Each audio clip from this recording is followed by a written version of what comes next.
The coziness of our tiny rented flat and the warmth of my father's grin are ingrained in my earliest memories. My name is Carla, and up until the age of 13, my life was just typical, in the greatest sense of the word. James, my father, was the type of man who turned everything into an adventure. Despite our little apartment, he transformed our living room into a fort on wet weekends and our small balcony into a fairy garden. Sarah, Mom, was different. She was more reserved and constantly wished for a larger home and a more opulent lifestyle. However, in those days, their differences seemed to perfectly balance each other out. "Carla, sweetie, would you like to spend the weekend at Grandpa's?" Mom would frequently inquire. I would seize the opportunity because Grandpa Richard's house seemed like a second home to me, not because I didn't want to be home. There were many nooks and crannies to discover in this lovely two-story Victorian home with groaning oak flooring. Grandpa would smile knowingly and explain, "Your mother needs her alone time with your father," when I would show up at his house, "and I need my time with my favorite granddaughter." More than the grown-ups around me recognized, I was a perceptive child. I realized that Mom and Dad had their own connection to maintain, and that she occasionally needed distance. I was not harmed by it. If nothing else, it gave me a sense of maturity. Besides, they were amazing weekends spent with Grandpa. He would prepare the best pancakes in the world, teach me about money management — he was a retired bank manager — and share anecdotes of Dad's early years. He once told me, "You know, Carla," as we sat on his veranda eating breakfast, "your mother dreams of a house like this. However, do you know what matters more than a large home? A loving household." Understood even at that young age, and nodded. Despite its small size, our flat was brimming with affection. When Dad got home from work at the insurance firm, he would embrace me and kiss Mom until she giggled in spite of herself. During those moments, our small room seemed endless. However, unexpected changes might happen in life. Dad started losing weight quickly when I was 13. His eyes conveyed a different message than his initial jest about finally being in shape. Mom's face became more anxious as the frequency of the doctor's visits increased. Every week, my dad would ruffle my hair and say, "It's just a phase. I'll be back to my old self in no time." However, he wasn't. He was engulfed like a wildfire by the illness, severe pancreatic cancer. My father, who used to be robust and energetic, disappeared in a matter of months. I could witness Mom's internal disintegration as I watched helplessly as she attempted to keep everything together. I will never be able to forget the last time I spoke to Dad. His hand was hardly strong enough to clasp mine as he lay in his hospital bed. He murmured, "Look after your mother for me, Princess, and follow Grandpa's instructions. He is smarter than the rest of us put together." Living in a fog was how I described the year following Dad's passing. Mom became so depressed that she was hardly able to look at me. I suppose I made her think of him too much. I'm really grateful for Grandpa Richard. In the maelstrom that had become our life, he became my rock and my haven. Living at Grandpa's place became my new normal and was no longer merely a stopgap measure. I used to wake up every morning in what was formerly Dad's old room, surrounded by pictures and awards from his early years.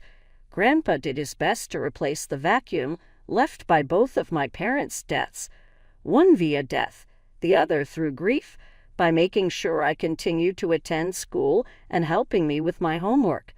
Sometimes Mom would call, but her voice always sounded aloof and uninterested.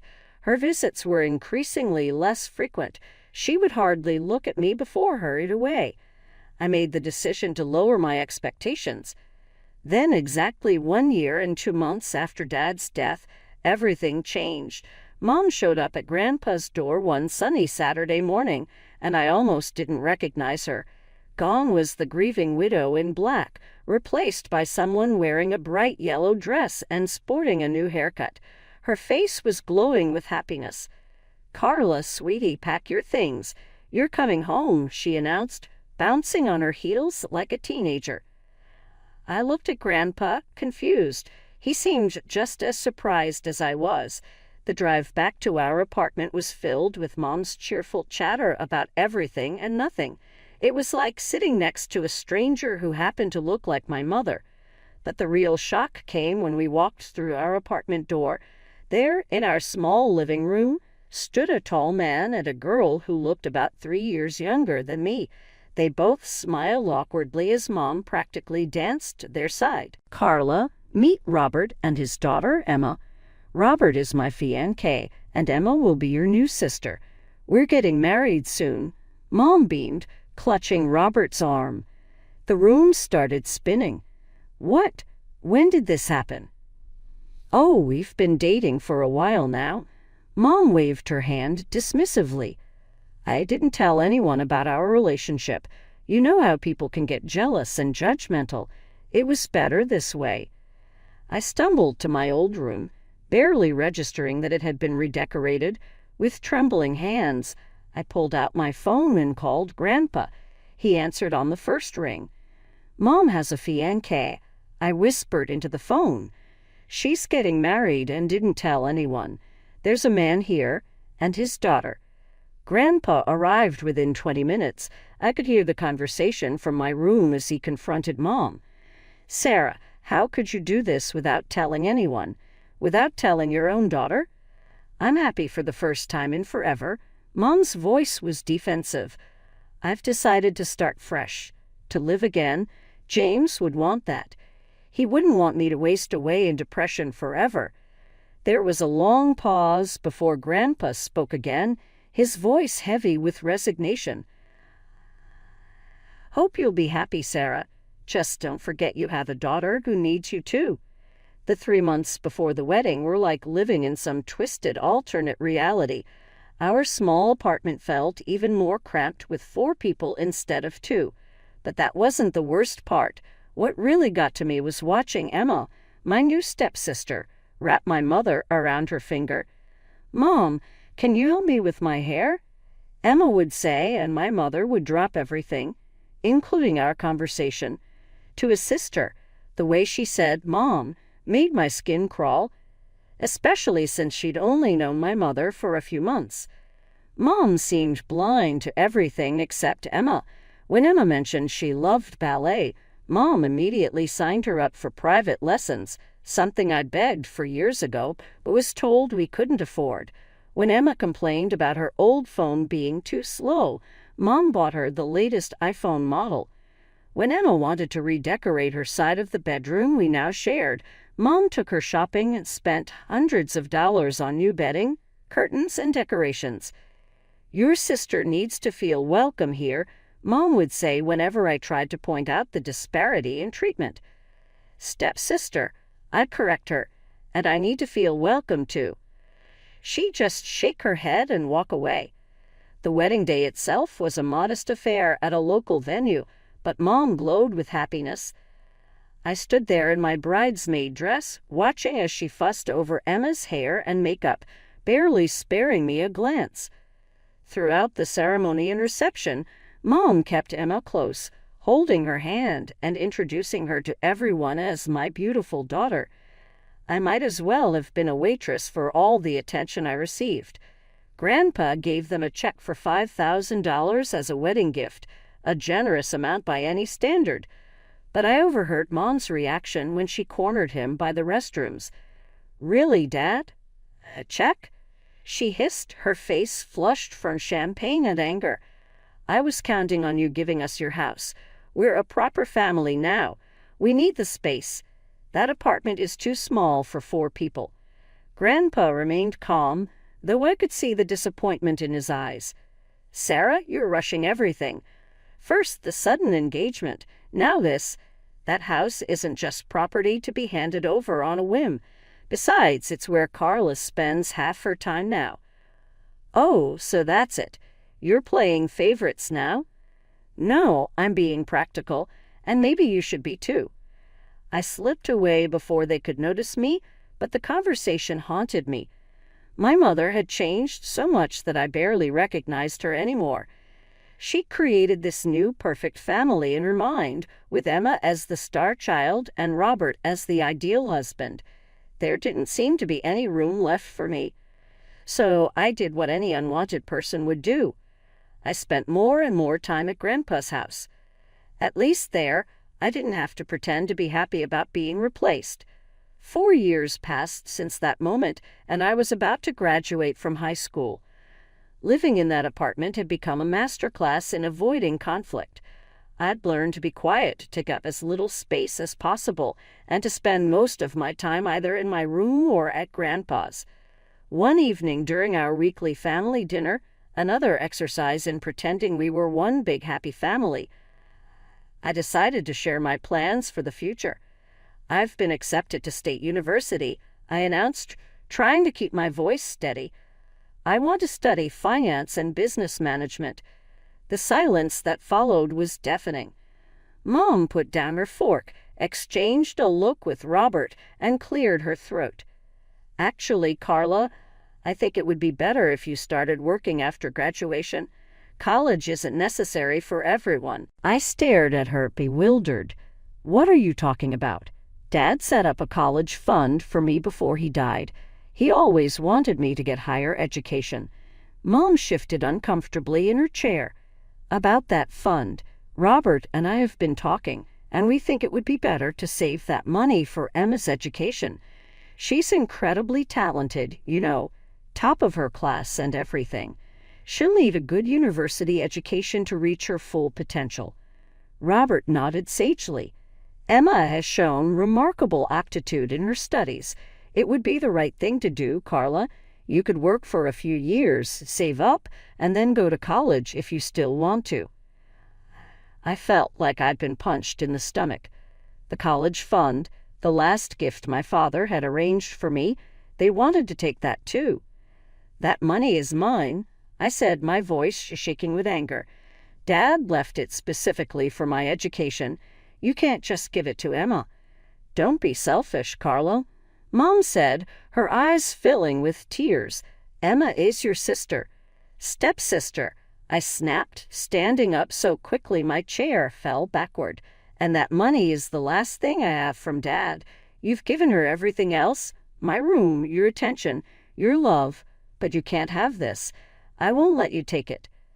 "How dare you?" Mom was crying now, but I could see the manipulation in her tears. "After everything we've done for you. Emma needs. What about what I need? What about what Dad wanted for me?" The argument ended with doors slamming and tears, mostly Mom's, as she wailed about my selfishness. After that night, the apartment became even more hostile. No one spoke to me unless absolutely necessary. Emma would smirk whenever she passed me in the hallway, and Robert wouldn't even look in my direction. When graduation day came, I wasn't surprised to find only Grandpa in the audience. He cheered loud enough for 4 people when they called my name, and his proud smile meant more to me than anything my new family could have offered. That evening, I packed everything I owned into 3 cardboard boxes and my old suitcase. Grandpa helped me load them into his car. "Your room is always ready for you, sweetheart," he said as we drove away from the apartment. "Always has been. Always will be." I didn't look back as we left. There was nothing there for me anymore. College life became my escape. I threw myself into my studies, determined to make my father and Grandpa proud. The business and finance courses fascinated me, and I found myself excelling in ways that would have made Dad smile. Every evening, I'd call Grandpa to share what I'd learned. "Tell me again about derivatives," he'd say, even though he knew more about finance than my professors. "I love hearing you explain it." But as my college years progressed, I noticed changes in Grandpa's voice during our calls. He got tired more easily, and his usual sharp wit sometimes seemed dulled. During my visits home, I caught him wincing when he stood up or rubbing his chest when he thought I wasn't looking. "It's just age catching up with me," he'd say whenever I asked about his health. "Nothing to worry about, sweetheart." But I did worry. I started calling him twice a day instead of once and drove home every weekend I could, not just on holidays. We'd sit in his kitchen, drinking tea and talking about everything and nothing, just like we used to. Sometimes I'd catch him looking at me with such intense love that it made my throat tighten. It was the middle of my final semester when Mom called. I almost didn't answer. It was the first time she'd called in 4 years, but something made me pick up. "Grandpa died last night," she said, her voice flat and emotionless. "The funeral is on Thursday at 2 p.m., Hartford Funeral Home." The phone slipped from my hand. I don't remember much of what happened next, just that my roommate found me curled up on the floor, sobbing uncontrollably. Thursday came too quickly and not quickly enough. The funeral home was exactly the kind of place Grandpa would have chosen, understated but elegant, with large windows letting in natural light. I arrived early, my black dress feeling too tight, my skin too sensitive, everything wrong, because Grandpa wasn't there to make it right. I expected to see Mom and her family, but they weren't there. Instead, Mr. Harrison, Grandpa's friend from his banking days, was organizing everything. "They're running a bit late," he said when I asked. "Your mother called to say they'd be delayed." The service was beautiful, filled with people from Grandpa's life sharing stories about his kindness, integrity, and humor. I sat in the front row, alone with my grief, until halfway through the service, when I heard the back door open. Mom swept in with Robert and Emma, all in perfectly coordinated black outfits. They took seats in the far back, and Mom didn't even glance in my direction. Her face was set in a mask of appropriate grief, but her eyes were already darting around the room, assessing, calculating. I turned back to face the front, my tears now burning with both grief and anger. Even here, even now, she couldn't acknowledge me. She couldn't put aside her pettiness for one day to mourn her own father. After the funeral, I drove to Grandpa's house, my home for the past 4 years, only to stop short at the sight that greeted me. Scattered across the front lawn like worthless debris were garbage bags filled with my belongings. My clothes, my books, my photo albums, everything from my room had been unceremoniously thrown out. Some bags had split open, spilling my life across the grass. With trembling hands, I tried my key in the front door. It wouldn't turn. The lock had been changed. I was still standing there, my key useless in my hand, when the door swung open. Mom stood in the doorway, wearing the same black dress from the funeral, but now with an expression of triumph rather than grief. "Oh, good, you're here to collect your things," she said, as if she were doing me a favor. "This is my house now. Dad's finally gone, and as his only child, I'm the rightful heir.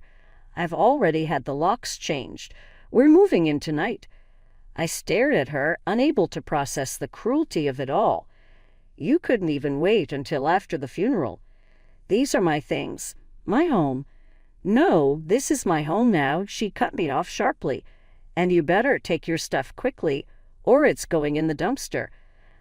I need to clear the space for Emma's things." She smiled coldly. "She's getting your old room, by the way. She's always wanted a bigger bedroom." I felt numb as I gathered my belongings, stuffing everything back into the torn bags, trying to collect the scattered photos of Dad and Grandpa from where they'd fallen in the grass. My mother stood in the doorway the entire time, watching me like a security guard, making sure I didn't try to steal anything. The drive back to my college dorm was a blur of tears and disbelief. My roommate helped me carry everything up, not asking questions when she saw my state. A week later, I received a call from a law firm. "Miss Johnson, this is Mr. Anderson from Anderson and Partners Law Firm. I'm your grandfather's notary. We need you to come in for the reading of his will. Would Thursday at 10 a.m. work for you?" I agreed, though I couldn't see the point. Mom had made it clear she was the heir to everything. When I arrived at the notary's office that Thursday, Mom, Robert, and Emma were already there, seated like royalty in the leather chairs. Emma was examining her manicure while Robert scrolled through his phone. Mom's eyes narrowed when she saw me. "What are you doing here?" she asked, loudly enough for everyone in the office to hear. "You're clearly not needed for this. We're handling family business." Mr. Anderson adjusted his glasses and began reading from the document in front of him. "I, Richard James Mitchell, being of sound mind and body, declare this to be my last will and testament." He started with the formal language, but I saw Mom already smiling triumphantly. That smile froze when Mr. Anderson continued. "To my beloved granddaughter, Carla Johnson, I leave my house at 1542 Oak Street, along with all its contents and my entire savings account containing $475,000. The room went deadly silent for a moment. Then Mom's voice shattered it. "What? This can't be right." She snatched the document from Mr. Anderson's hands, her eyes scanning frantically. "Where's my part? I'm his daughter." Mr. Anderson calmly retrieved the will. "Mrs. Waters, your father's wishes are quite clear. He leaves everything to Miss Carla Johnson. There is no provision for you in the will." "This is impossible." Mom's face had turned scarlet. "She manipulated him. She poisoned him against me. I'll sue. I'll contest this will." "The will is ironclad," Mr. Anderson stated firmly. "Your father had it properly witnessed and notarized 6 months ago. He was of completely sound mind, as attested by his doctor. Any attempt to contest it would be futile and expensive." Mom's strategy suddenly shifted. The rage in her eyes transformed into tears as she turned to me. "Carla, sweetie, please," she pleaded, her voice honey-sweet now. "We've already given up our apartment. We moved everything out yesterday. We have nowhere to go. You can't just throw us out on the street. We're family." I stood up, holding the folder Mr. Anderson had just handed me. Inside were the deed to the house, ownership transfer documents, and all the legal paperwork confirming my ownership of the property. "Family?" I asked quietly. "Like how you threw my belongings onto the lawn before Grandpa was even in his grave. Like how you tried to steal my college fund. Like how you've treated me for the past 4 years. That was different. This is your problem, not mine." I cut her off, turning to leave. "I suggest you start looking for a new apartment." I drove straight to Grandpa's house, my house now, but I couldn't get in. I pulled out my phone and called a locksmith, explaining the situation.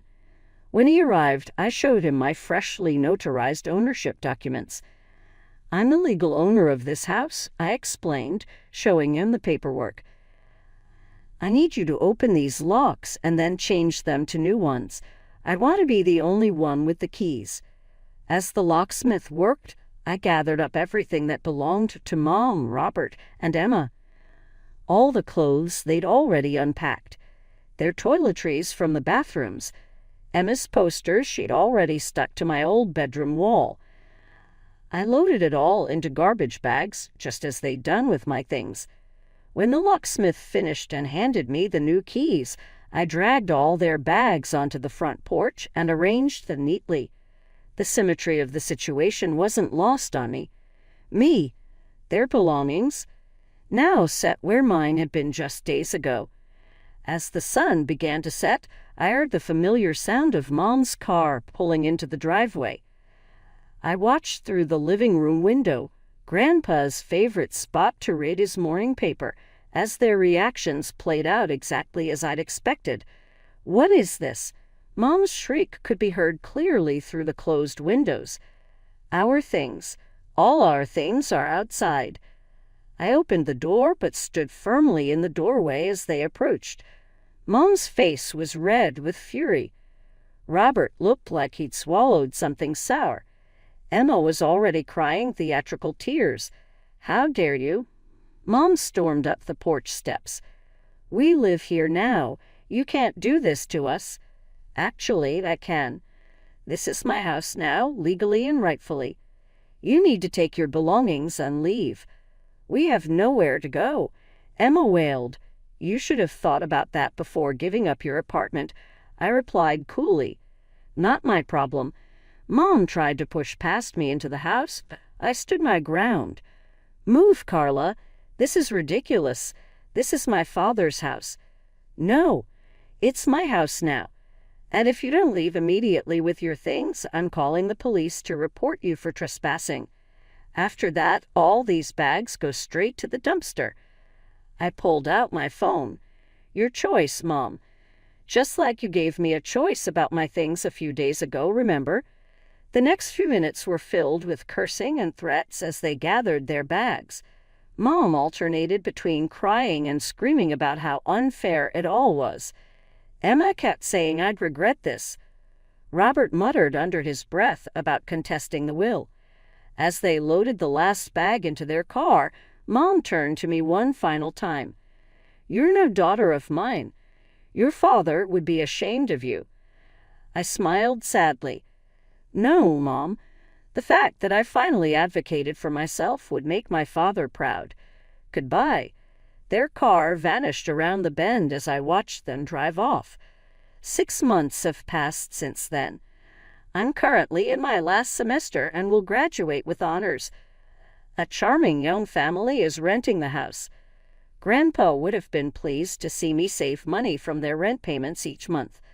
That first night, when everyone had gone, I discovered his note in the study safe. It said, "My dearest Carla, first." You have already dealt with your mother's response to my will if you are reading this. I apologize for putting you through that, but I was too familiar with Sarah. I was aware of her intended course of action. You possess both my business acumen and your father's honesty. Make good use of both. You can do whatever you want with the house. Just swear to me that you will not remove the family pictures from the attic. Some memories, even the unpleasant ones, are worth preserving.